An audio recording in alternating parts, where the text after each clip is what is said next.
This project was commissioned to us by our friends at JK58. They were responsible of the launch event of the new Toyota Camry in Dubai back in July 2015. What we did is that we spiced things up with the presentation of the car in the event. We gathered all the right reference material from the Toyota headquarters in Dubai, such as photos, measurements, and so on. Once we had this ready, we then created a 3D hologram of the car and projected it inside a huge box, using one of the most recent and best technology available nowadays for large content projection.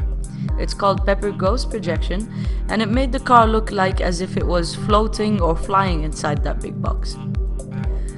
The way we did it is that we placed a projector on top of that box where no one can see it, which then projected the 3D hologram of the car on a reflective surface, which is in this case a mirror, which then reflected that hologram on a transparent foil that we placed at a 45-degree angle from the mirror.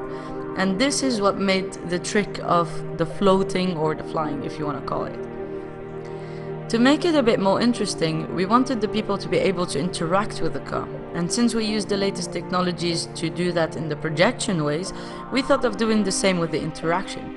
We brought the Leap Motion, which is a small USB controller that has 2 cameras and infrared sensors that can detect your hand and your fingers' movements without the need of any physical contact or any sort of touching. When people tried it, they thought they were in the future being able to control and manipulate the car with only hands gestures. This whole process made the car the star of the show and brought all the attention to it.